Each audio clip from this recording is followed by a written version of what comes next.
we have Father Anthony Cekada, known arch Sedevacantist, with us to talk a little bit about this forbidden subject. And when I say forbidden, it's because among traditionalist circles, when I say traditionalist, I am casting a very big tent. Among traditionalist circles, there are two things that are known. One is that we all like the Latin Mass, and two, that Sedevacantism is out of the question. Those are the only two things that we know. Okay. And so, as someone who, I suppose at some point in your past, we don't know when it was, these misty pasts, you were not a Sedevacantist. You were part of the institutional Catholic Church, you recognized someone as Pope. So there are a lot of articles you've written, in fact, a lot of articles you've written, Father, over the years about this issue. But the key question is, that I think informs this and helps us start our discussion, is how did you get there? How did you, because one of the things you told me that resonates with me a lot is, especially when you and I first started talking, which was a few years ago, these things take time to understand, to study, to digest, to pray about. How did you get there? How did this become clear for you? I started out as what I suppose we would call nowadays a neocon or Novus Ordo conservative, a wander type of conservative. So I was growing up, I grew up before Vatican II, and I ended up in the minor seminary just as the Vatican II changes were being implemented. And it was slow, it was bit by bit. Our seminary, high school, was somewhat conservative, and we still had a lot of the old academic formation. But the Vatican II changes were just starting to be introduced. And you started to hear about all of these terrible things that were going on, different doctrines that priests were denying. And so this is in the 60s and maybe 65 to 69. All sorts of terrible things that were being done with the sacred liturgy. You saw the priests leaving the priesthood in droves. So there was all this ferment going on, and I came down all the time on the conservative side of things. And I said that, well, if we only stick with the Holy Father, surely everything is going to come out all right. And, if the Holy Father only knew about this, if he only knew about that, he would surely do something. So that was my mentality in the seminary high school. And as I expressed in other contexts to you, I was particularly disappointed when the new Mass came out, because it seems to institutionalize some of the things that I'd regarded as abuses. But, we defended the Holy Father. That's what Paul VI, that's what we're very good at. Little pretzel-like yoga, I guess. But I did that through a high school, and I certainly did it through the seminary college. I put a lot of time into that and trying to promote the idea that if we're only loyal to Rome and we're only loyal to Paul VI, everything is going to work out. After college, seminary college was a terrible experience from the point of view of theology that we were taught. It was totally modernist. I went into the Cistercian order, which is a monastic order that was very conservative. And we were as conservative liturgically as you could get. The liturgy that we had was the new Mass. It was all in Latin, though. Everything was chant. We chanted the divine office, all the hours of the divine office, and so on. And there, too, I cultivated the idea very much, if we only stick with the Pope, everything is going to come out all right. The order sent me to Switzerland and to another conservative monastery. And this monastery had even more chant and even more ceremony than we had. We were supposed to be sent to the University of Freiburg in Switzerland to study, because supposedly it was more conservative. That was one of the initial reasons, by the way, that Archbishop Lefebvre selected Freiburg as the first seat of the Society of St. Pius X. The least bad. Yes, the least bad of the universities. But there, too, even among these young monks who were living this extremely conservative liturgical life, you still could see the influence of modernism, very much the influence of modernism. At that point, too, as well, Archbishop Lefebvre was very much in the news in France and in Switzerland. And there's a conflict between him and Paul VI. And a lot of the things that he said made a great deal of sense to me. That finally, after all these years, I was starting to see in my own very conservative context that the new Mass was pretty much indefensible, even in Latin. We had communion in the hand in the midst of all this magnificent chant. And the monks very much imbibed, especially the younger monks, these ideas. So at that point, I left the Cistercians and I went to Ação. And I came to the conclusion very quickly there that after all I had gone through, the problem with Vatican II, with its new disciplines and worship and new theological systems, was not a question of interpretation, but in fact it was the whole shooting match. It was everything. So at that point, it was everything that I had been defending and trying to put a conservative spin on.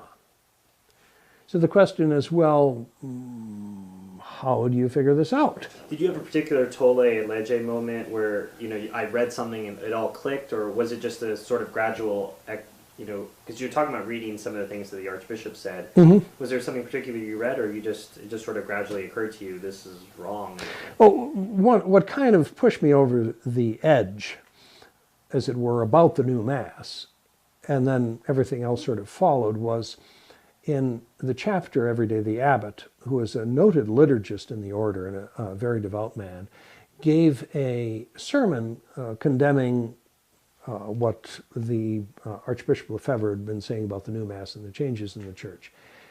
And the example that he used for our attitude was taken from a book by Brian Moore called Catholics. It was a very popular book, and in fact was made into, I think, a movie. Is or this with Martin Sheen? Possibly. I think I've heard it was a long time ago. So the idea behind Catholics was that Vatican III has happened, the bishops have come with their wives, and that there's this retro monastery. And they're trying to force something on them. At the end of the novel, the visitor from the Vatican forces, in effect, this new religion on the monks of the monastery. And one of the characters says something like this, that, well, even if I was told out of obedience, not to believe in God, I would still have to do that out of obedience.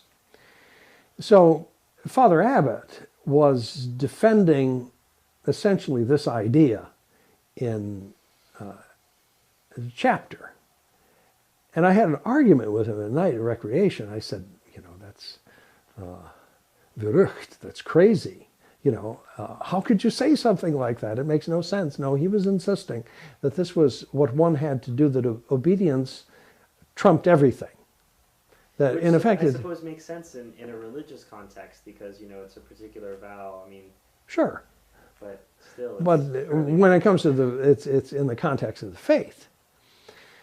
So that really, that was a tolle lege moment. That pushed me over the edge. I couldn't believe that I'd gotten to this point and that this was happening. And so, I studied the different issues at Ação, and of course the question is always authority. What about the question of the Pope?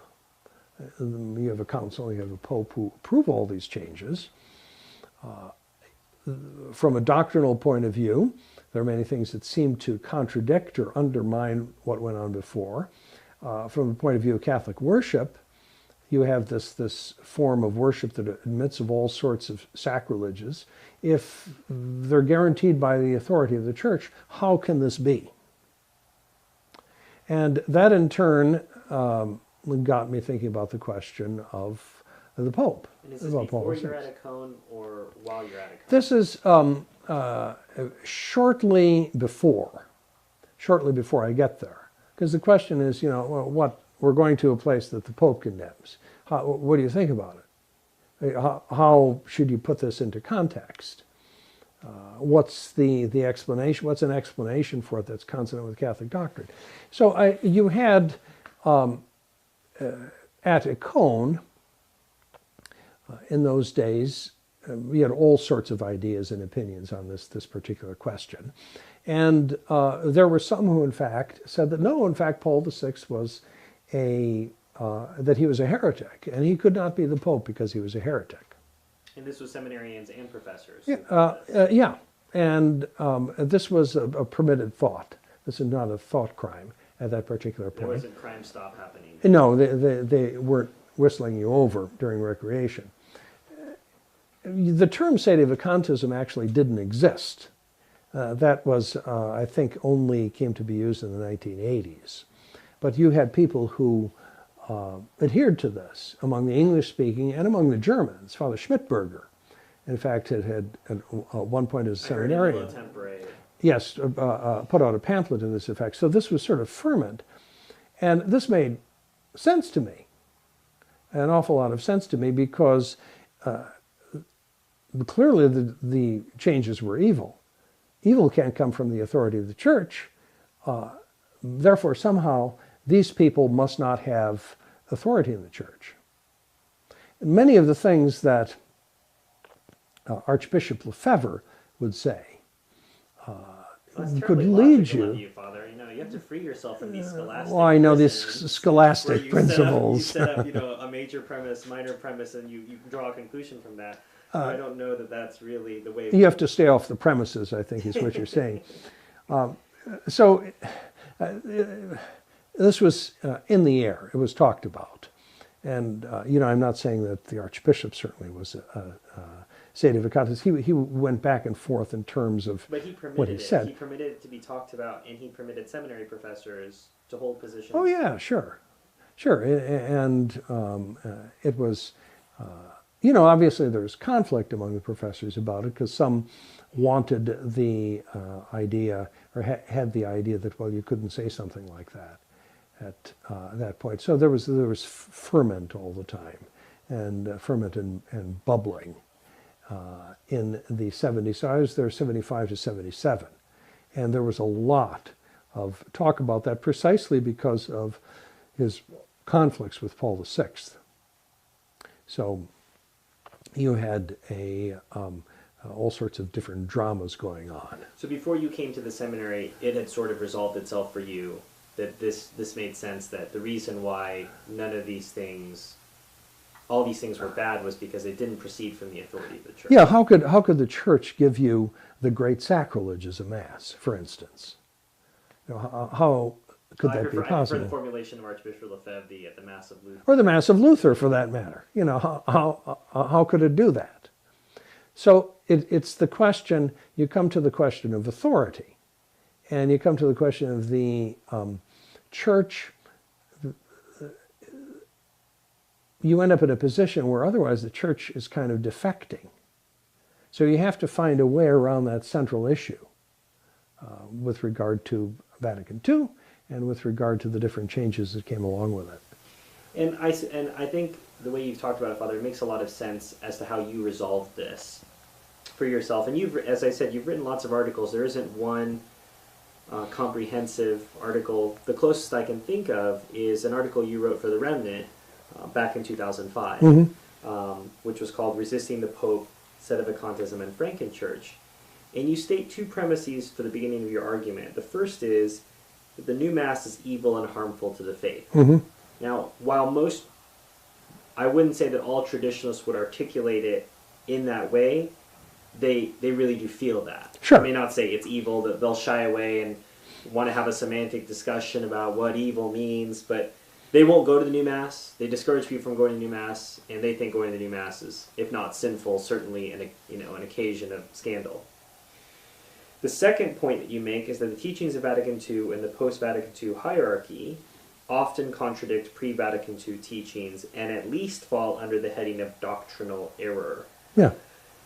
Again, while a traditionalist may not formulate this tight, limiting phrase. That's because Walter Matt limited me to 3,000 words. So that concentrates the mind. That's true, but they would agree with you. So I grant these two general points as a starting place, and I think it's a reasonable place to start. There's not too much baggage there. New Mass equals bad, Vatican II equals bad. Yeah. From there, you proceed along the lines of what you're talking about how the church can't give a stone when someone asks for bread. Mm-hmm. That the idea of the church can only give you, what is necessary for salvation. I think over the years, as you've dealt with the same old reheated, microwaved leftovers of arguments, people continue to pick up the same objections and treat them as if this is the causa finita est part of the arguments. Well, I mean, Vatican II is a pastoral council. Therefore, there's nothing doctrinal there, so you don't have to worry about the whole heretical thing. This is their get-out-of-jail-free card. The Peter resisting... Paul. Peter resisting... That's the... Or Paul resisting Peter, yes, that is the quote, or Roma locuta est, causa finita est, or the prima sedes nemine judicator, yeah. These are all, they've been microwaved, they've been brought out. Well, this will clearly defeat Father Cekada's arguments. So the phrase that I find so fascinating, that I think first captured the Sedevacantismo argument for me, even when I was, I shall say, resisting the idea myself. I recognized the idea, I resisted it. Your phrase recognize and resist, and Bishop Dolan has said this before, the have your Pope and eat him too argument, I think is very attractive. Of course. I get to be a good Catholic, which is what you articulated in the conservative position. Well, let's just go with the Holy Father, and Holy Father this, and Holy Father that, and yes, Holy... Because that's bred into you as a good Catholic. It was bred into me. Sure was bred into me, yeah. So it allows you to act that out via pictures in your vestibule and mention in the canon and referring to him in conversation. He exists. Yes. But it also allows you to say, but all of these things are bad. And I think what's hard for most traditionalists to realize is recognize and resist is not a Catholic position. It's not defensible as a Catholic position. But it's the position many people have found themselves in because they haven't done enough work or thought about the implications of their position. It's easy to say the new Mass is bad because it's a visceral reaction. Sure. It's easy to say Vatican II makes no sense because you can see the contradictions side by side. But what's hard is to say, and now what? And I think recognize and resist is the necessary holding place where those of us have to stop, potentially. And I suppose was summarized in your summer before your entry, where you're trying to figure this out. And this is extended for most people, or it's Crime Stop. I'm not allowed to think about it, not only because Bishop Fillet says I'm not allowed to think about it, but because that means the gates of hell have prevailed, etc. All of these drastic things. Yet they're in this holding position. So recognize and resist is an attractive position. And you go through and you talk about various things explaining why recognize and resist can't work. What do you think is perhaps the most compelling argument for why recognize and resist cannot be accepted as a Catholic response or a Catholic position? Submission to the Roman Pontiff. It's necessary for salvation to be submitted to the Roman Pontiff, not just in word, but in deed as well. And that's the underlying idea because of the connection of the Roman Pontiff with the identity of the Catholic Church. Well, but they do recognize him. They mention him in the canon. They pray for him at benediction. They've got a nice picture of him. He's wearing this white cassock. I mean, they do recognize him. Yes, it's great. You know, my favorite German Shepherd, but he's a pet German Shepherd, right? There's no actual submission to him in terms of how, let us say, one conducts one's apostolate as a priest who follows this position. You're not submitted to those who are submitted to him. And this is completely out of the way of normal things, how that is supposed to be for a Catholic. But we're allowed to resist him because that's what Peter did to Paul and everything. But the idea there, what they are in fact resisting the Roman Pontiff in, or Vatican II in, is what is in effect the universal ordinary magisterium of the Church, which they have to accept as infallible. The people in this position reject many of the teachings in the New Catechism, let us say. But a teaching that is in the Catechism is considered part of the universal ordinary magisterium. It's taught everywhere by the Pope and the bishops. So the question is, if you're in the recognize and resist camp, how do you get out of that? And well, you're just the answer tradition. is, that's what you're doing. You're following yes, tradition. you're just following tradition, which is their fallback. But in terms of Catholic theology and an understanding of the nature of the Church, it never addresses the issue. How can the Church give you error? How can the Church give you something that contradicts what was said before? So you end up with these vague formulations of, well, we're following tradition, the Pope is like a bad father to us, who's giving us these evil commands. We take care of that, I think, in this article as well. That's you have to stop and think, but it's a fatuous analogy, because your father has dominative power over you, and he is always your father, and always continues to be your father. Whereas the Pope has jurisdiction over you, which is something completely different. He can make laws, and it is a public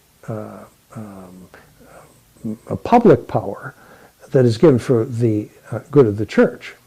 So you have these different false and fatuous analogies that the recognize and resist crowd engages in. And those, ultimately, when you look at them closely, really do not fly. Or, for instance, the idea of resisting commands. The Pope gives you an evil command. And that's completely different from the question of a law, which is an act of public jurisdiction. There's nothing that prevents the Pope from giving someone an evil command. I think I give the example in there of Dynamite Fatima and bring me another blonde chorus girl, Monsignor. The thing is, that's an evil command. That's not a law. So these arguments simply don't hold water. There has to be another explanation for it. Well, but who are you to judge, Father? I think that's always the next thing. Yeah, I mean, who are you? I mean, we can't. The first see is judged by nobody. Ergo, you can't judge anybody, and the Pope's the highest authority. Therefore, perhaps, let me just grant, Father, that you might be right. Yes, okay. But we're not going to know till the future. It's like how the Great Western Schism was resolved. Those people didn't know how to act. They didn't know who was the Pope. They had to wait for the future in order to find out if they were right. And so the question is, what do I have to do now, though? If a submission to the Roman Pontiff is a matter for salvation. So what do I have to do now? How do I have to act? And that, in fact, is the question. How do I reconcile the luxury of this? the Great Western Schism was you had three guys to pick from. Yes, at least. So you could say that, well, one to whichever one works. But in your situation, you would say you're submitting to nobody. Say again? You would, in your position, you would be submitting to nobody because you don't recognize. If there were one there, we would submit to him. But the question, you can have a vacancy of the apostolic see that can go on for a long time, and people still get to heaven during that particular period of time. So even though there's not someone visible who is the visible head of the church on earth, you be submitted to him if there were someone who's visible. They would answer that we've had, interregnums as far as, 3 or 4 years, but 40 years, Father. I mean, that's a bit unreasonable. God has time on his hands. So the thing is, the answer to that is, has some theologian dealt with the issue? And you find that, yes, if you look into the question of ecclesiology, you find that there are some theologians who say that, yes, in fact, the church can exist without a pope, without a head on earth for a very long time. And the state of the church on earth during that period of time is a state of, in effect, like a body without a head, that functions of the church are obviously slowed down. There are certain things that cannot be done anymore because the church lacks a head on earth. But nevertheless, the church continues to exist because her head is in heaven, even though his representative is not on earth. Do you have a particular work or citation for that? Yeah, I think it's Cajetan is one of the ones. There's one of the theologians in the back of the other pamphlet that I wrote on this question speaks about that specifically. It may be someone like de Groot, a standard heavy-duty, though, Dominican theologian writing about ecclesiology. So it boils down, your issue, how you answer the authority, or the question of the Pope, boils down to a question of ecclesiology, right? That the church can exist without Pope for a while, but the church can't give you error. The church can't give you an evil mass. And I think that's the fundamental quandary that those who are in the recognize and resist camp find themselves in, is they do agree with you, whether or not they want to, about the new Mass and about Vatican II, but they can't go where you go. And why do you think that is, Father? Why do you think it's such a verboten subject? Why is the conclusion, or at least even the possibility, which Archbishop Lefebvre on numerous times said that it was a theological possibility, why can that not even be discussed? Well, that's a good question, because people are terrified of the consequences, looking, as it were, over into the abyss. In the abyss. And it becomes then extremely controversial. That, for instance, if Lefebvre had said that, that would have, a good number of people simply would have left him. I know that when he made statements that seem to come very close to Sedevacantism, there's a total uproar. They would have said, this is a hard saying. And this is a hard saying, and goodbye, yeah. And it's so difficult and so counterintuitive, because on the other hand, you have the whole media against you portraying, say, JP2 as the big conservative, or Benedict XVI as the big guy who is conservative, who is even more conservative and traditional. He's going to overturn Vatican II. So it goes against all of this, but it's the once you make a judgment on, say, the new way of worship, and you say that it's evil, it's harms souls, there's something theologically bad about it, and once you make the judgment upon the official teachings of Vatican II and those who interpret it as containing error, which most trads have done historically, you're also making a judgment on authority. Because when you say that, you're saying implicitly it can't come from authority. It can't come from the authority of the church, because the authority of the church can't give you that. Otherwise, the church defects and is fallible. This is the question of Sedevacantism is based on a notion that has a foundation in theology, that someone loses the faith, someone can lose the faith, because both baptism and faith are necessary to be members of the church. When he becomes a public heretic, that loss of faith becomes manifest in public, he puts himself outside the church. If he's in a position of authority, he puts himself outside of that position of authority as well.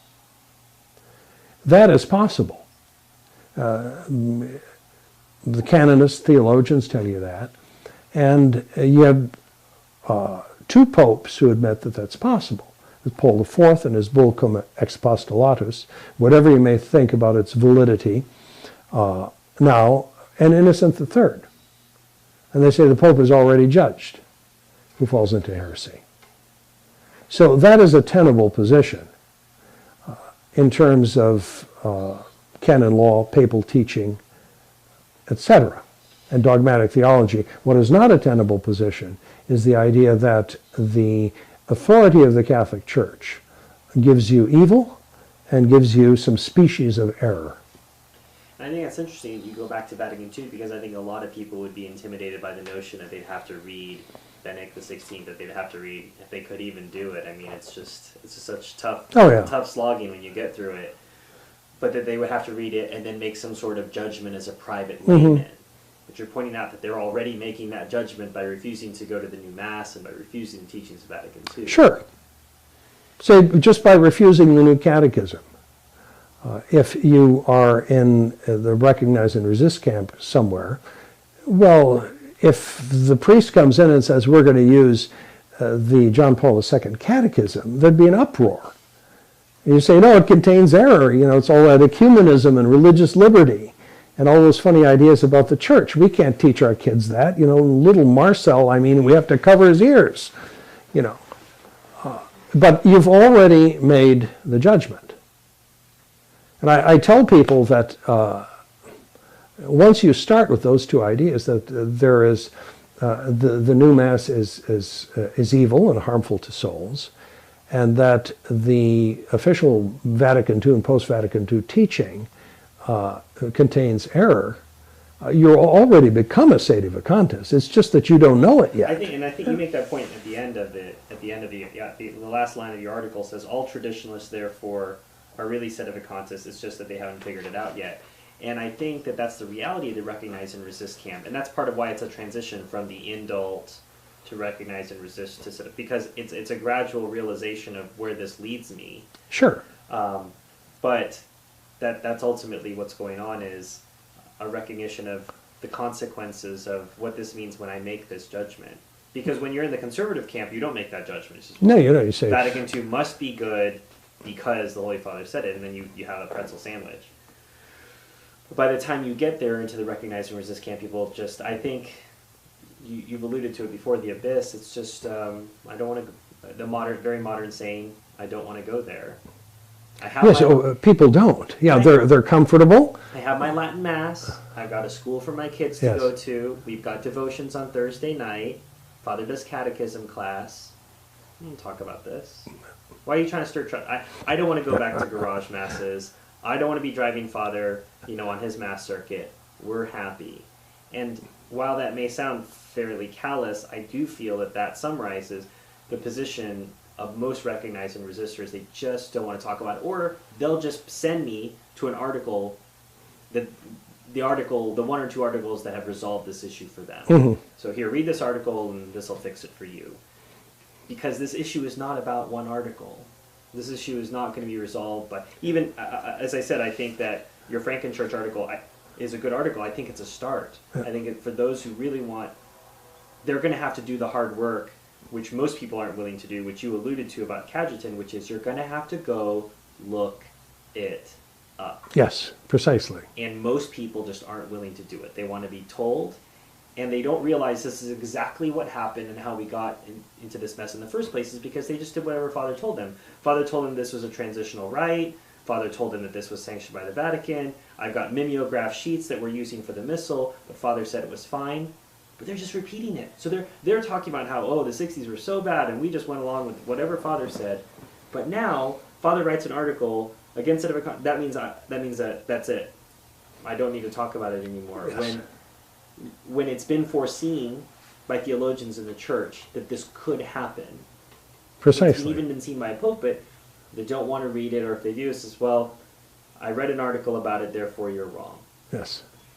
It doesn't even seem like you could bring the specter of, the Archbishop and say, well, the Archbishop said it was a possibility. Well, that was in his time. But now... That was then, this is now. Yeah. And that brings us to, where we are now, which is... Well, let me pause on that. The question then is begged, Father, let's grant that you're right. Now where are we? What do we do now? Don't we have a conclave? Don't we elect a new pope? Well, we wouldn't have the authority to do that. But you have the authority to judge who's the pope. Well, how that works, though, is actually we don't... You have to understand what you mean about judge. You make an individual judgment of whether or not something is Catholic or not in the case of the new Mass. That's not the same as a legal judgment. Legal judgment where you're sitting in the position of a judge, let us say in the ecclesiastical court. You don't have, all of that stuff is based on human law. And when it comes to the question of the Pope, it's clear from the teaching of Innocent III that he says the heretical Pope is already judged. So there's no need for anything like that, some sort of a judicial procedure. Where you do run into a problem in terms of church law and conclaves and exotic stuff like that is that it is very clear in church law that you cannot fill an office unless it is clear that you have the right to fill that office, and unless there's a declaration from someone in authority that the office is vacant. We can't do that. Right? We can't start the legal mechanism up to start a conclave. Who would have that authority? Well, the thing is that, I mean, at that point, I have to say that I don't know. The theologians have taken, in the 14 and 1500s, took the question of what would happen if there's an extinction of the College of Cardinals. Well, they say that the clergy of the city of Rome would have the authority to elect a head because he would be the head of the Roman Church. So they have thought about this. They've talked about this. Well, then the next question is, what if you didn't have the... what if they all died in a plague or something. Well, then the theologians say the church would then have the power to designate someone as her pastor. And then that's where they stop. Unfortunately. Which dog or cat in Rome. Yeah, so so I have to say that, from the point of view of procedure, I don't know. But the inability to figure out what the legal mechanism would be for attempting a pope. So for you, it's a legal issue. It's not an issue. If you did discover, you say you don't know now, but if you did discover a legal mechanism that made sense in yeah, there might be something like that. I think someone would have come up with it at this point. But you say that the fact that you can't figure out some sort of a legal mechanism or you can't predict the future it doesn't mean that by default you can go back to a situation where the authority of the church exercised through the Roman pontiff can give you an evil right or contradictory teachings. So it's two separate issues. The inability to resolve the legal issue doesn't do anything. You have some saints who say that one day Pope will be designated from heaven by Saints Peter and Paul. That's one possibility people talked about. So in addition to the General Council. So who knows? But that doesn't resolve the problem of authority the authority of the church giving you something evil. You get no contradiction. You end up in Sedevacantism. You may end up in mystery as to what's going to happen in the future, but you don't end up in contradiction, where you get a defecting authority. Well, and I think that's I often see in an article, article name like, Sedevacantism, a dead end, or, where have you taken us? Yeah. You've taken us to a dead end, and that's a sterile faith, and, the Catholicism's sterile, and that's where you're taking us. Or they'll argue from, a number standpoint, Sedevacantists aren't very numerous, you don't have a lot of religious congregations, clearly there's not, by their fruits you shall know them, there's not a lot of you, therefore you're wrong. That's another way. So you're looking at effects, as you're saying. Sure. Rather than going back, the root issue is, can the church do this? Okay. If you can answer that question, then we get to play the what if. But since you can't answer that question, you can't really bring up well, this is a dead end, or we don't know where this goes, because you haven't answered the original question, which is recognize and resist the Catholic response to the current crisis? So you're willing to concede that the end of Sedevacantism, or shall we say, the conclusion, leads you to sort of a mystery as to where we are in church history.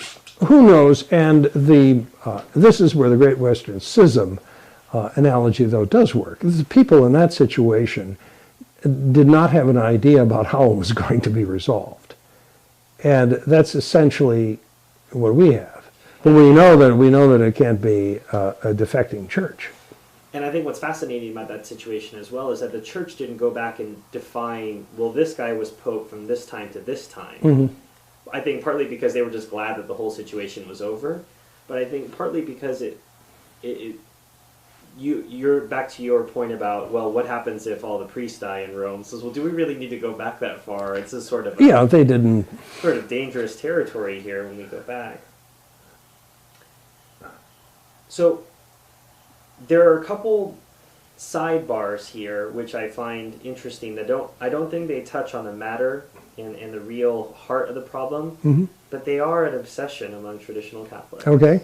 The first is that I would call them the hardcore Fatima people.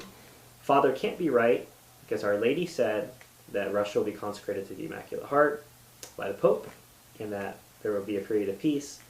Since consecration has not happened, and you have to have a pope to do the consecration, Father is trying to go against Our Lady, ergo Father is wrong. Yes, that's a whole... That's putting you against Our Lady. Yeah, and you don't want to be against Our Lady, so there are a whole series of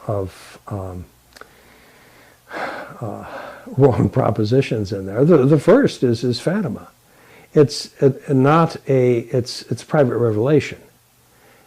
And you do not have to accept private revelation, and it's not a correct correct data really for dealing with a question like this.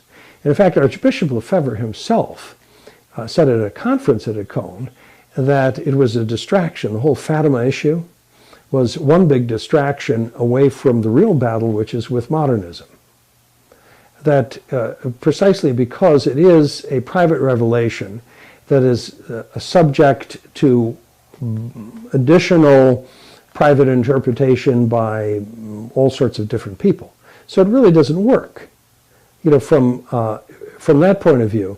So you have private revelation is, even as edifying as it is not really necessarily a starting point as to give you an underlying principle for some sort of theological argument.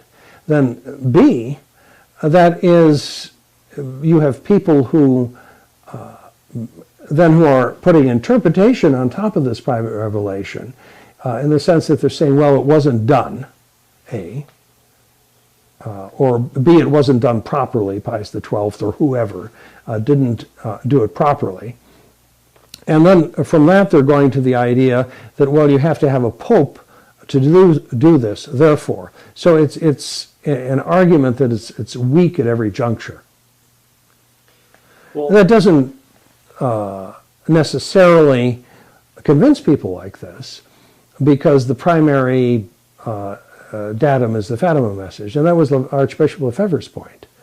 And that's why it is this sort of argument is really a distraction. Well, I suppose I want to put an asterisk or a footnote here, Father, because I would say that, would it be fair to say that you're someone who's personally edified by the message of Fatima, and you've probably given some about it? Sure. And but you have to understand that where it fits into the big picture of Catholic theology. You're not willing to take that, what happened at Fatima, and use it as part of a discussion about ecclesiology and the state of the church. Yeah, you can't use that as a starting point, because you're going to run into as edifying as any private revelation is. That's even especially those that are approved by the authority of the church. It doesn't work that way in terms of resolving an issue of ecclesiology.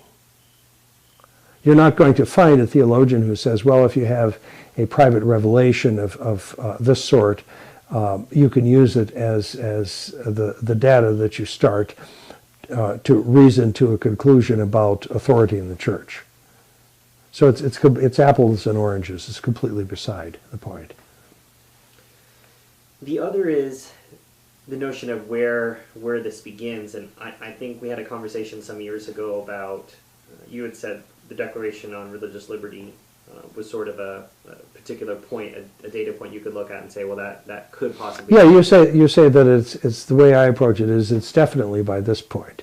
Before that, it's a question, to discuss and argue about. But it's something definite at this point. But I think I'm drawn back to your point originally that, it doesn't matter. I don't have to judge John Paul II or Paul VI or John the 23rd, because the original disputes with Vatican II, which both John the 23rd and Paul VI participated in. So that's this. Sure, and we say that this and its official explication by these people is error. It's doctrinal error. And so you end up with error in the magisterium. And the magisterium of the church becomes inherently unreliable. And you have to protect yourself from the magisterium because it's giving you poison and it's giving you good things. And you have to go through and you have to sift it. And you have to find what's consistent. Yes, Father Schmidberger's. And criblé, I think, was the French word that he used. And you have to sift through it. And that's actually a good description of the procedure. That you're panning for gold here, right? And you have someone, in addition to the magisterium, who's doing gold panning for you, and or you do that yourself in the comfort of your own study. And so what is dross and is worthless is disregarded, and then you're just picking up the gold. Well, and I think that's the sort of horrifying notion to me when I started to realize what Recognize and Resist was really about. It was this Protestant notion of, I can interpret, how I feel works. Yes. As opposed to me, the logic of the canon of St. Vincent of Lerins, has this been something believed always, everywhere, by everyone? Mm-hmm. Semper ubique omnibus. If this is true, then that's what I can hold to. All this other stuff is at least questionable. Mm-hmm. And so I suppose Sedevacantism is best characterized as a holding pattern. Mm-hmm. As just sort of a frozen amber moment in time. We're waiting for further instructions. Radio communication has been lost. That's right. To the mothership. Yes. I've always said that we're essentially in a holding pattern, maintaining as best we can Catholic doctrine and discipline and worship. And it's, in that sense, it's an emergency situation, and we have to try to keep this going. And we're not setting up our own hierarchy in the sense of people with jurisdiction or anything like that, but we're simply keeping going. And this is the best we can do.